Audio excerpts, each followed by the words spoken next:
میں سب سے پہلے 1982 میں گیا تھا انگلستان. اس وقت میری ابھی شادی بھی نہیں ہوئی اور ایسی مشورے میں بیٹھے تھے میں رائیونڈ میں ہوتا تھا. تو انگلینڈ کی جماعت بننے لگی چلی کی. تو وہ جس کا ایک لمبا سفر ہو چکا ہو اور شادی شدہ ہو، یہ دو شرطیں لازمی ہیں چھوٹے سفر جانے کے لیے. یہ چلی کی جماعت تھی، لہٰذا ہم تو غافل بیٹھے تھے، ٹھیک ہے ابھی بن جائے گی. میرے ساتھ بیٹھے تھے عبدالحلیم صاحب رحمۃ اللہ علیہ، ملتان کے بڑے اکابر تبلیغ میں تھے، ساری زندگی تبلیغ میں لگا. تو وہ مجھے مذاقاً کہنے لگے تیرا نام لے دوں؟ تو میں نے بھی ہنستے ہنستے کہہ دیا لے دو، لے دیں، کیونکہ ان کو بھی پتہ تھا کہ طے نہیں ہوگا، مجھے بھی پتا کہ طے نہیں ہوگا. تو ہم دونوں نے اس کو مذاق بنا لیا کہ تیرا نام لوں؟ میں کہا لے دوں. تو جب وہ 3-4 نام طے ہو گئے تو انہوں نے کہا جی طارق جمیل بھی چلا جائے. تو عبداللہ صاحب نے فرمایا ہاں یہ بھی چلا جائے. تو وہ میں بھی ایسے ہو گیا اور وہ سارے ایسے ہو گئے. تو مولانا زہر شاہ صاحب رحمۃ اللہ علیہ فرمانے لگے اس کا تو کوئی سفر نہیں ہوا. کہنے لگے کوئی بات نہیں، خدا بخش ساتھ ہے، سنبھال لے گا. بھائی خدا بخش صاحب امیر، اس کی شادی بھی نہیں ہوئی. کہا کوئی نہیں، خدا بخش اس کے ساتھ ہے، اس کو سنبھال لے گا. میں ہکا بکا حیران، بھائی یہ کیا ہو گیا؟ مجھے تو خواب و خیال بھی نہیں تھا کہ ایسے ہو جائے گا. تو سارے مشورے والے بھی حیران ہو گئے. اللہ نے میرا نصیب لکھا ہوا تھا. یہ میرا بیرون ملک کا پہلا سفر انڈیا تھا مارچ میں، اور یہ دسمبر میں تھا. باہر بیٹھے میں تو عبدالحلیم صاحب فرمانے لگے جلدی جا، پاسپورٹ بھی لے کے، پیسے بھی لے کے. تو اس وقت خیبر میل آنے والی وہ سامنے نظر آتی تھی، کوئی آبادی نہیں، کوئی گھر نہیں. ہم رائیونڈ کے صحن میں ریلوے کی پٹڑی دیکھتے تھے، بیچ میں رکاوٹ ہی کوئی نہیں، ٹرینوں کو گزرتے دیکھتے. تو گاڑیاں ہمیں ازبر ہوتی تھیں، میں فلاں گزر گئی، فلاں گزر گئی. تو میں نے دیکھا خیبر میل آنے والی، میں نے وہیں سے دوڑ لگائی. وہ ایک گیٹ اس طرف ہوتا تھا جنوب کی طرف، وہ بند رہتا تھا. اس وقت ہمت جوانی میں نے جمپ لگایا، گیٹ کو پکڑ کے چھلانگ لگا کے ادھر گرا اور دوڑ لگا.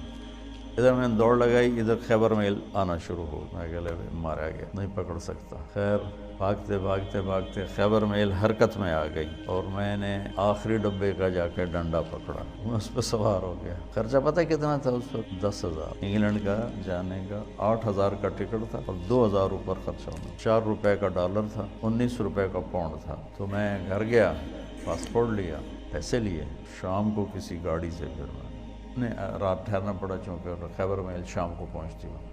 اگلے دن صبح میں وہاں پہنچ گیا. پہلا سفر ہمارا 1982 میں کراچی سے ہماری پرواز تھی PIA، پہلے دبئی، پھر استنبول اور پھر لنڈن. یہ ہمارا 1982 کا پہلا سفر تھا. مجھے جانتے بھی کوئی نہیں تھا، جوڑ تھا. قاضی صاحب رحمۃ اللہ علیہ، خدا بخش صاحب رحمۃ اللہ علیہ، بھائی فاروق تھے رحمۃ اللہ علیہ آٹے والے، ڈاکٹر امجد صاحب تھے.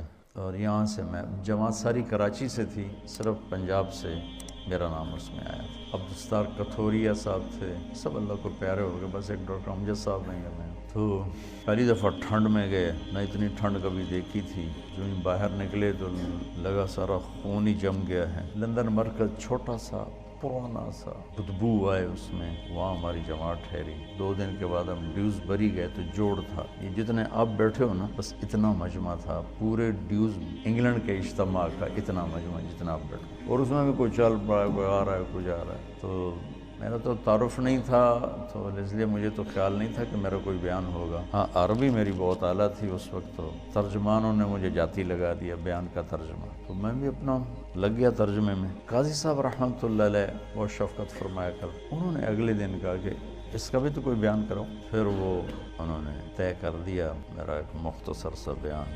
غالباً مغرب کے بعد تھا، مغرب سے عشاء تھوڑا سا ٹائم ہوتا ہے. تو وہاں سے میرا تعارف ہوا. تو بعد میں ساتھی ملے، کہنے لگے جب تم ممبر پر بیٹھے تو ہمیں بڑا غصہ چڑھا کہ یہ کیا چوچے سے کو بٹھا دیا ہے. میں بہت کمزور، میرا اس وقت 53 کلو وزن تھا. تو اتنا چوڑا ممبر ہے ڈیوزبری، مطلب اتنا بڑا. وہاں بیٹھنے کے لیے اس کے حساب سے کوئی آدمی، مولی شاہد جیسا آدمی چاہیے بھائی، نظر بھی تو ہے. انہوں نے بیان سنا تو سارے ہی وہ ایک دم وہاں تو کھپ ڈل گئی، نعرے لگنے لگے. اترا تو انہوں نے بنگالی چمٹ گئے مجھ سے. تو ہم نے وہاں 40 دن گزارے. اس وقت کچھ اور نیا نیا پڑھا ہوا تھا، میرا ہر بیان دوسرے سے مختلف ہوتا تھا، ہر بیان ایک دوسرے سے نہیں ملتا تھا۔ علمی ذوق تھا، دعوتی مزاج غالب نہیں تھا، علمی مزاج غالب تھا۔ تو میں نے کوئی 80 بیان کیے، سب ایک مختلف کوئی ایک دوسرے سے نہیں ملتا تھا۔ اتنا مجھے یاد ہے، کیا کیے وہ یاد نہیں۔ وہ میرا بہت بڑا تعارف ہو گیا وہاں۔ 1982 سے اب یہ کیا ہے 2017 ہے، مسلسل میرا جانا ہو رہا ہے، اللہ لے جاتا ہے اپنے فضل و کرم سے۔ گلاسگو میں پہلا بیان تھا میرا 1982 میں، تو 50 آدمی ٹوٹل بیٹھے تھے، ٹوٹل 50 آدمی، اور میں نے بیان کتنا کیا؟ 3 گھنٹے 3 گھنٹے بیان کیا، 50 آدمی۔ تو ابھی گلاسگو میں گیا ہوں تو ان کی جامع مسجد میں کوئی 7-8 ہزار کی گنجائش ہے، بیسمنٹ، ہال، پھر اوپر گیلری، پھر دائیں بائیں کمرے، تو کسی جگہ کھڑے ہونے کی جگہ نہیں تھی، کسی ایسے بھرے ہوئے، اوپر عورتیں بھری ہوئی، مرد، اور سب تمہاری طرح نوجوان، سب نوجوان۔ لنڈن مرکز میں بیان ہوا تو بہت بڑا مجمع کھڑے ہو کے سن رہا تھا، بیٹھنے کی جگہ کوئی۔ بلیک برن مرکز میں بیان ہوا، بہت بڑا مجمع کھڑے ہو کے سن رہا تھا۔ اور بلیک برن میں نے کوئی 2.5 گھنٹے بیان کیا، کھڑے رہے لوگ، ایک بھی نہیں بیٹھا، سب کھڑے۔ وہاں گلاسگو میں بھی ایسے ہی دیکھا کہ جن کو نیچے بیسمنٹ میں جگہ مل رہی وہ نیچے نہیں جائے، وہ دروازے میں کھڑے ہو کے بس دیکھنا چاہتے ہیں، دیکھ کے سننا چاہتے ہیں۔ تبلیغ کے کام کے اثرات کس طرح معاشرے پر پڑے، یہ آپ یہاں بیٹھ کے نہیں سمجھ سکتے۔ وہ تھوڑا تھوڑا آپ کا مطالعہ ہے، اور شیطان آپ کو صاحب رائے بنا دیتا ہے، اور پھر آپ خود اپنی رائے قائم کرنا شروع کر دیتے ہیں۔ اس سے آپ مار کھا جاتے ہیں اور گھاٹے کے سودے کر بیٹھتے ہیں۔ اللہ نے میری حفاظت فرمائی، میں نے اپنے فیصلے خود کبھی نہیں کیے تھے، حالانکہ جتنا میں پڑھتا تھا نا تم اس کا 100واں بھی نہیں پڑھ سکتے اس وقت کی بات۔ اب تو مجھے مدت ہوئی ہے یار کو مہماں کیے، ماں ہر چہ خواندائیں فراموش کردائیں، بھول بھلیں ہوئی، لیکن میں 1 منٹ میرا خالی نہیں ہوتا تھا۔ کھانا، سونا، نماز، وضو، یہ 3-4 کام ایسے ہیں جس میں اور کوئی کام ہو نہیں سکتا۔ اس کے علاوہ میرا 1 منٹ بھی کتاب سے خالی نہیں ہوتا تھا، 1 منٹ اس طرح پڑھا۔ لیکن تمہاری طرح مجتہد نہیں بنا میں، جو مجھے کہہ دیا میرے استادوں نے میں نے سر جھکا دیا، تو ٹھیک، اور آج تک میرا یہی حال ہے، ٹھیک جو آپ فرمائیں ٹھیک۔ اس سے بہت بڑی حفاظت کا نظام چلتا ہے۔